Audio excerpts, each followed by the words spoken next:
team in the Tampa Bay area is called the Tampa Bay Rays. Yep. And I was hosting a lot of pre and post game parties at Fergs and around the stadium. And as an MC, doing my own songs, but also MCing parties. And so it just, some of the team that I was working with at that time, Tampa Bay Dream Team, they were like, you should make a song. I was like, I don't know, baseball songs are kind of corny, blah, blah, blah. I heard some of the other ones out there, and I was like, nah, I'm not going to do it. And then finally, I was in the studio, and I was like, sometimes the simplest things work the most. And so, I was just like, Raise Up. And so, I came up with the hook around that, did the song. Of course, it came out hot. And then, we submitted it. I had some people in my camp that knew some people in the Rays camp, and we submitted the song to them or whatever. Of course, they liked it, but they tried to play it front we don't know, maybe blah blah blah. But when I sent it to them, I sent not just a song, but I told them all the marketing things that they could do to make that phrase ubiquitous in the area. Yeah, the plan, and it was huge. So my deal with them was, in exchange for the song, they would play the video that we created using some of the footage from actual MLB games, because you have to get rights to that stuff to do that. So they gave us some footage.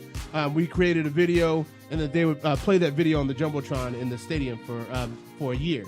They actually ended up doing it for parts of 2 seasons, and had my website on there, whatever. So if you know anything about Major League Baseball, everything that's on a wall in there, someone paid to have somebody paid. The smallest sticker. And I'm an independent artist. My marketing budget is not like that. Yeah. So it was quite a coup for me to be able, even if they were playing it 20 minutes before the game or 30 minutes before the game, whatever, there's still a couple thousand people in the stadium. And plus, you're talking about a 162 game season, so that's what, 81 games? 81 games. And like I said, it was for more than one season they ended up doing it, because we did one video, and then some of the players that I had mentioned in the second verse were no longer on the team, so we redid it and cut those out and submitted that back to them. So they did a good thing by playing it for 2 years, but then they didn't do any of the marketing things that I told them about while the song was hot.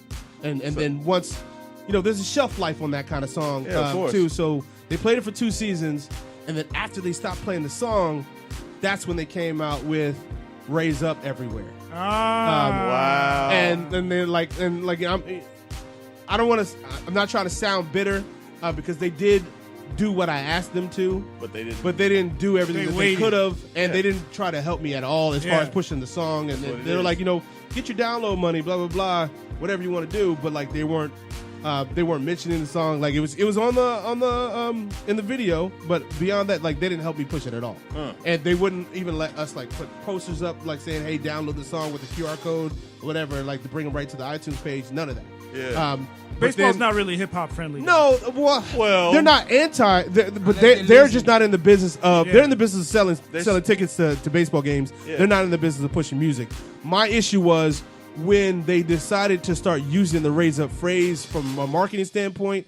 When they were getting interviewed by business journals and things of that nature, they never mentioned that it came from one of their fans or from a local artist.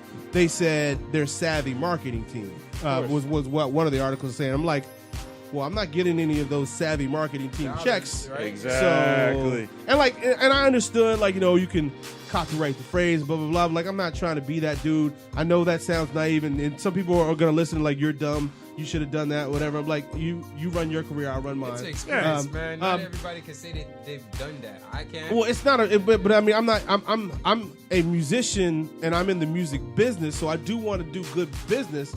What I asked for, I got. In the business deal, I got those advertising placements or whatever. But whether they paid me directly, I got some money out of it. I'll put it to you that way. There you go.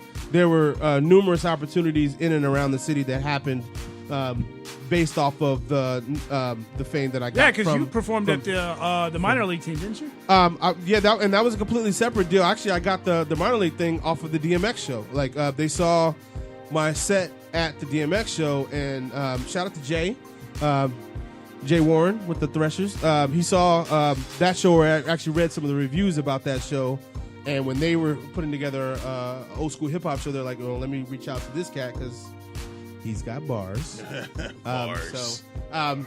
So that happened based off of just my live work, but there were other things that happened in the city that I was able to get a few checks from, and residencies or whatever from based off of that. So and still do.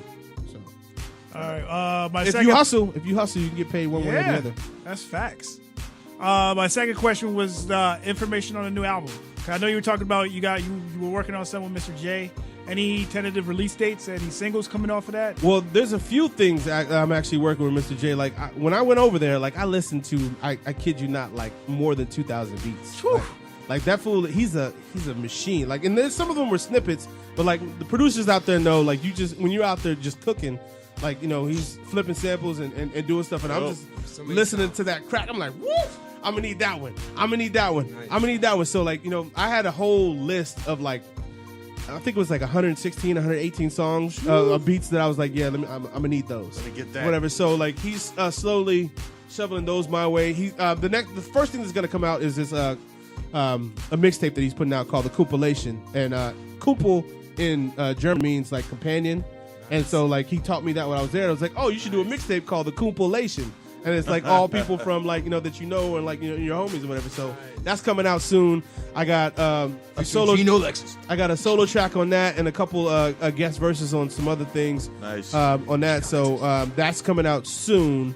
And then once that's done and out, we're gonna transition to working fully on my next album, which is called Work in Progress. Nice. So, Which is also a So we're supposed to been working on a song that's together. just facts. Yeah, so like you sent me a beat and I wrote to it.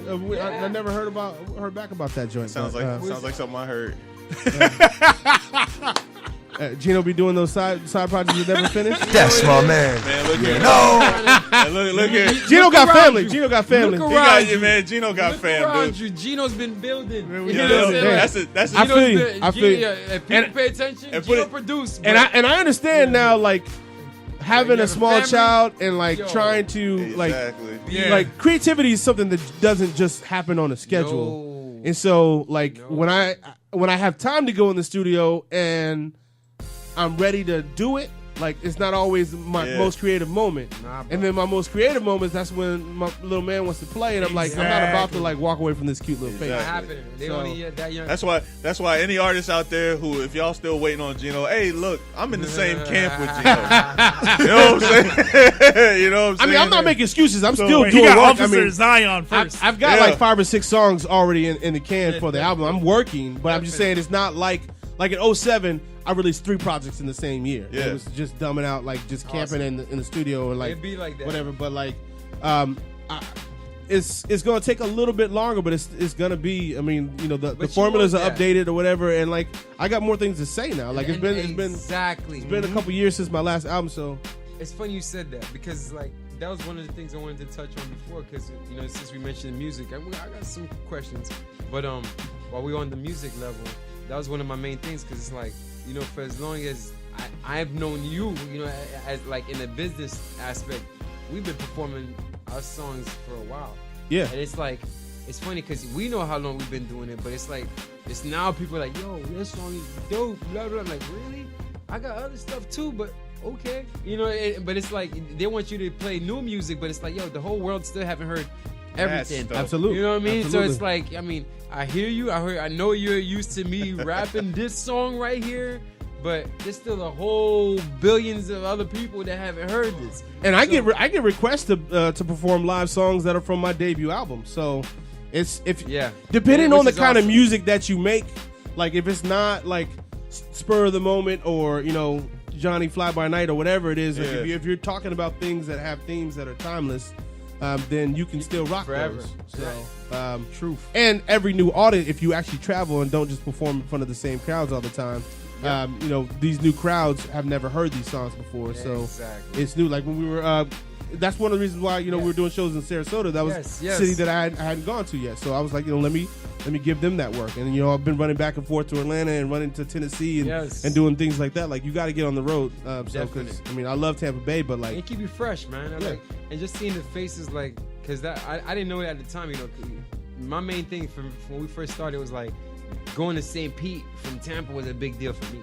Being able to rock. So And like, that's crazy. wow. That's crazy. You know, like, yeah, for real. Because I'm like, man, we're going, man. It was a huge deal. And it came to the point, man, there used to be a jump off. It was in St. Pete would be there. And then in Clearwater, they call it the Atrium, close by the water. Oh, yeah. That's remember? All right. Yeah, I remember that place. I'd get off work like Atrium. at midnight or like midnight, 12:30.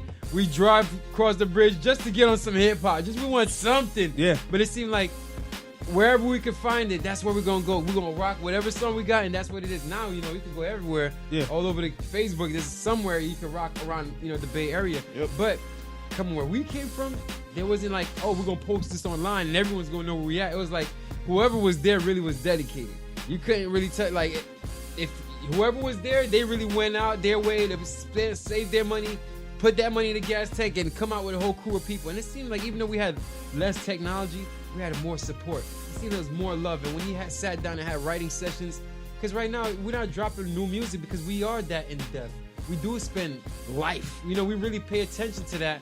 So by the time we sit down and write, it's like, yo, we've experienced so many much. things. Yeah, it's like, I don't want to water down people. Like, it's always bugged me out. And shout out to Saigon and whatnot. But I remember this is when it started. I didn't realize how much it bothered me until I heard him say it. He said he did an album in like a night. I'm like, fuck out of here. You didn't do an album in a night. And then I listened to it, and I was like, he did an album. He did an album in a night, yeah. That shit sounded like it was written in a night, yeah. And then I was like, beforehand, I was like, man, that's dope. Man, that's pretty cool. I wish I could manage to do that because I know how long it takes just for me to think of what to say. You know what I'm saying? And then hearing other people that's on the same level, it's like, you know what? I'm not going to drop something overnight like that. If it comes, okay, but I'd rather take my time, live my life, and then when it's time to write, I'm going to write. So I like how you're doing that because it's like it makes sense because you do have music. Like I got a lot of new music, but so much has happened to me that okay, I could perform that song, but there's a lot of other things that happen that song is not gonna represent. Yeah. Yet. It's just gonna be a form of infinite skills, but not what I am today. Like when I wrote this song, I wrote this before Jackson.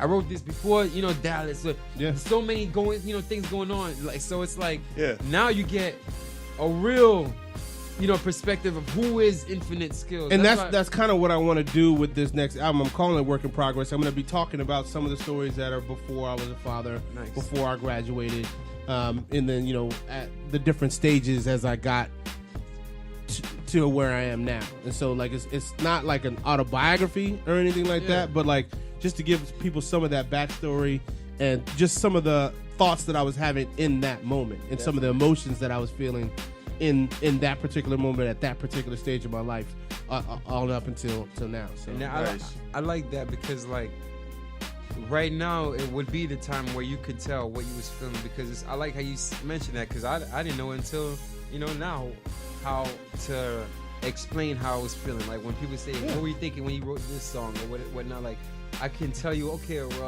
around that time, this is what's going on in my life because. If you're talking about shoes all the time, it's gonna be hard years later. To be like, man, what were you talking about in green, blue? Well, I don't even remember. I guess, tell the truth. I don't even remember. I like the it colors. sounded hot in the studio. And, that's it. Like, what was going on in your life around there? Exactly. Jolly Ranchers? Like okay, But it's cool because you can tell, like, when you listen to your lyrics, like, something's going on. And you could look back and be like, all right, you can follow my story. And that's dope. Yeah. Storytelling is a very important part of MCing. And so, like, I just want to make sure that people understand that I'm a full service. Then just bars. It's like, I got something to say. Yeah. And like, there are hip-hop heads, like, sometimes I'll do a track with somebody else. And I know like they're that kind of artist, so like I'll just go bar heavy on that, and because like people don't always necessarily see that in the stuff that I put on an album. It's like to me, an album is like a time capsule, like that's forever. And so I want to make sure that I'm not gonna be embarrassed by that project 5 years down the road. Not that just the bars song I'm ever embarrassed, but like I know for replay value. Just hearing someone rap about how good they can rap is not gonna make you play that song over and over. Unless maybe you're an MC, and then you're like, then you're just listening to the wordplay. Like that dude's dope. Like I know what I like, and I can get behind that and listen to that. But like my fans aren't necessarily looking for that from me. You want And substance. So, like They I'll used I'll to put substance. like on my last album. There's a song called "I Flow,"